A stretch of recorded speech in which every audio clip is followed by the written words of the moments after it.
Hello and good morning. Samuel Culper here with Forward Observer. We're continuing on with this shtf intelligence series, and I'm talking about my preparedness strategy, how I look at these upcoming problems and challenges, and how we can begin security and preparedness planning. Now, in previous videos, we've covered quite a bit of material. We've identified a range of potential scenarios. We've looked at missions and some very basic mission analysis.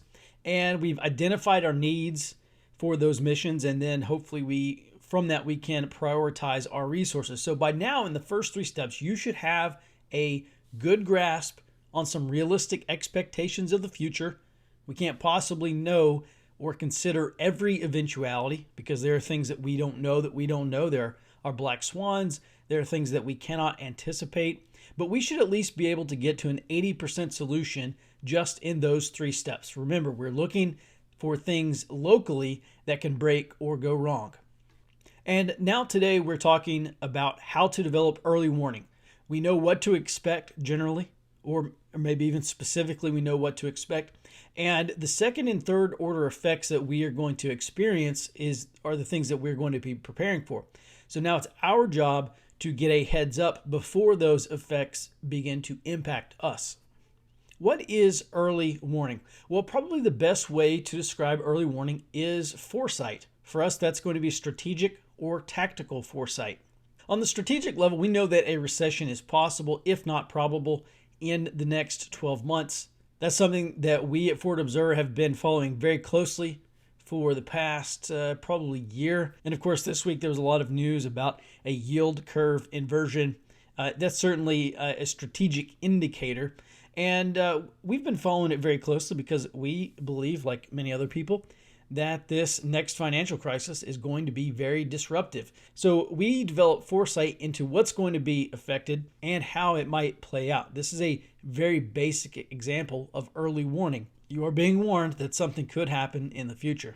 Another example is that we know eventually the Democrats are going to get back into power in Washington, D.C. and bring a lot of sweeping political change.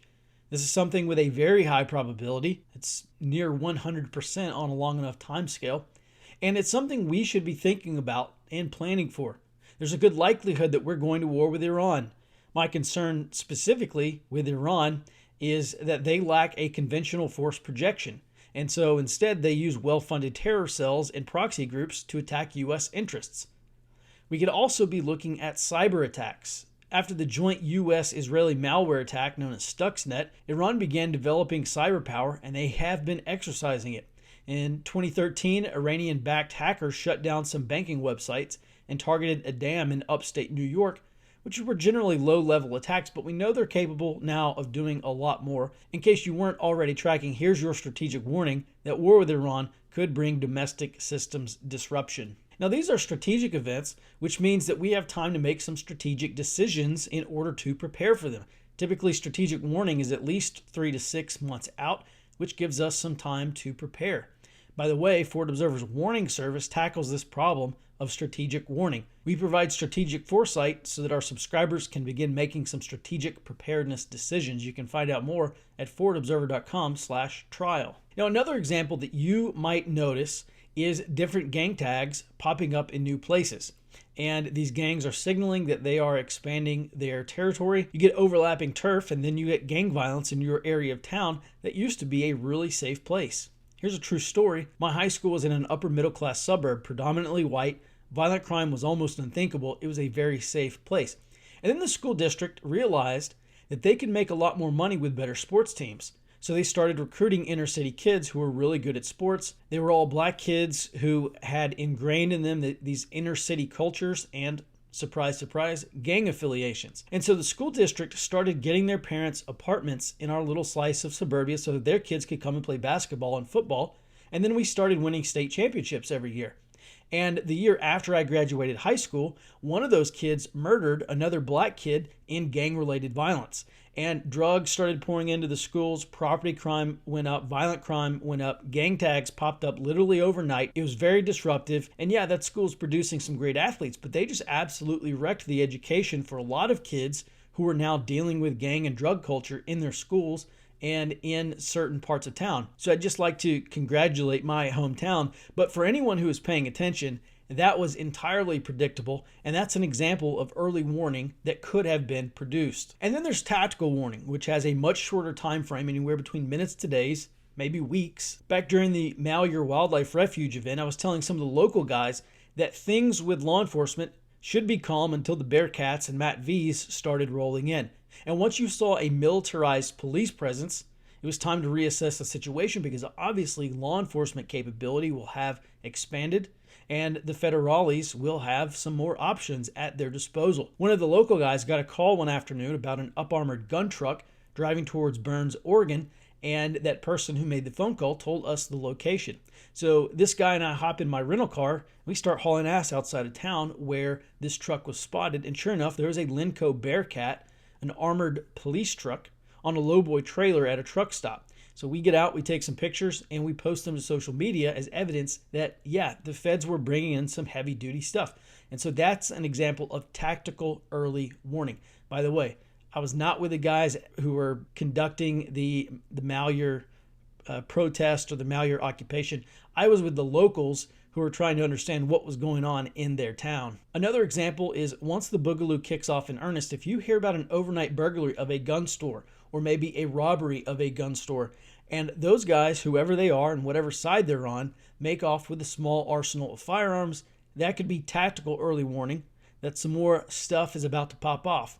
And it doesn't mean that it will, but it's an early warning indicator that things could get worse. All right, so how do we develop early warning? Well, the easiest way is to consider what would have to be present in order for any event to happen. All right, so let's go to Malheur briefly. What would have to be present before an assault on that wildlife refuge could have happened? Well, we'd have to be looking at an expanded federal law enforcement presence. We'd have to look for armored vehicles. We'd have to look for signs of militarized police forces like the FBI's HRT. We'd have to be looking at probably at a no-fly zone before any kind of assault went down. And so once these three indicators were positive, that's when you knew that something could happen, and it significantly raised the likelihood of an assault on that compound. Now, if it weren't for local groups involved in the negotiation process, maybe there would have been another Waco. That was a primary concern at the time. This is structured intelligence analysis, by the way, not just intuitive, flying by the seat of your pants, here's what I think's going to happen tomorrow type of analysis. All right, let's look at a hypothetical scenario. There's been some disruption, some SHTF event, and we need to know whether the Leroy Jenkins gang is going to increase their operations. If they do, then we are obviously at an increased risk of being targeted. So what are some things that would have to be present in order for the Leroy Jenkins gang to target our community? If you want to take a break right now, just pause this video, start writing down your list, and begin thinking about what would have to be present in order for the Leroy Jenkins gang to target our community. Well, the first thing I would start deliberately monitoring is who is coming in and out of our community. Are you or are your community members seeing an increase in suspicious traffic? Should you, as an intelligence analyst or maybe the ACE chief, start writing down license plate numbers and other information about those suspicious people and vehicles? Should you get members of your community to begin collecting that information? Well, yeah, that's probably the first thing that I would do, is warn the community of this threat and then teach them the skills they need to know so that I can begin facilitating this flow of real-time intelligence information. The next thing I'd look at is how much of a soft target profile we present to the Leroy Jenkins gang. Do we look like a low-risk, high-reward target? Does it look like our homes are secure? Do we look like people who would shoot first and ask questions later? Remember, this is about perception, not your perception of yourselves, but a Leroy Jenkins perception of you. Another early warning indicator I'd look for is if the Leroy Jenkins gang is growing in terms of membership or territory. Are we seeing their colors or gang tags in greater frequency? Are they targeting other areas with greater frequency? Is there reason to believe that their operations in general are growing? If there's evidence to suggest an affirmative answer to any of these indicators, or maybe all of these indicators, then I can tell my family or my community, yeah, we are at an increased risk of being targeted. And once we know that, then we can begin planning for these specific threats or these specific events. So hopefully we've generated this early warning soon enough that we can do something about it. Now, this doesn't mean that we will be targeted. Unless we know the specific intent of the Leroy Jenkins gang, we can only presume that we are potential targets. But hopefully you have a better understanding of early warning now. Now that we've covered what early warning is, along with some examples, let's jump into what this structure and process actually looks like. We start off with our intelligence requirements. This is information or knowledge that we need in order to accomplish the mission. One example from earlier, will Leroy Jenkins gang target our community, is an intelligence requirement. That is a question that we ask and we try to answer. Another requirement might be, will law enforcement be active during this event? There's been a lot of evidence that depending on the scenario, if things get bad enough, law enforcement officers are just going to go home and protect their families. Now, as an analyst, I want confirmation from local sources before I add this as a key assumption of my own. Some other examples might be, will local law enforcement become a threat? Or will threats migrate from the city to our community? There's an endless possibility of how many requirements you might have. So it's best to review your high likelihood and high impact scenarios and start there. Just start by identifying your intelligence gaps. These are things that you don't know, but you need to know. Start writing those down in the form of statements or questions, and then begin work on collecting information so that you can answer those questions. And what we're going to do is, once we have our list, we're going to break down each one of these requirements into its set of indicators. For instance, with the requirement, will threats migrate from the city to our community, we can start looking for all the information we're going to need. So what are some indicators or pieces of information we'll need to know in order to satisfy this requirement? The first thing I would look for is whether or not criminal elements and refugees will be able to flee the city in the first place. If we assess that in this scenario, thousands or tens of thousands or hundreds of thousands of people will be able to flee the city, then that increases the chance that the answer to this requirement is yes. Next, I'd start looking at our area for attractiveness. Will FEMA run shelters for refugees fleeing the city? If so, then that increases the likelihood that your area will be a destination for refugees during this event. Another thing I'd start looking for is the survivability in our area. If the area has lakes and rivers or available sources of water and food, then your area might be more appealing. Hungry and needy people are going to gravitate towards places where they can survive, which is to say places with sources of food and water. And we can go down this list and think of every question we would need to answer in order to satisfy this requirement. We do this with all of our intelligence requirements, and then we start to get a more accurate picture of the future. Now, we may not be able to predict with certainty exactly what will happen, but we can certainly determine what's more likely to happen and what's less likely to happen. The bottom line of this step is that yes, it is as intensive as you make it, but the more work you put into it, the better you'll understand what can happen in the future. Hey gang, if you like these videos, understand two things. First, I'm in the business of helping people because I genuinely enjoy teaching this stuff. If you learned anything from my videos, do me a favor. First, like this video and subscribe to my channel. That helps me reach more people, and the more people I can reach, the better off we all are because of what's going to happen in the future. Second, I run a website called forwardobserver.com where I write intelligence reports about what's going on, and I also offer online training. I'll put a link in the description.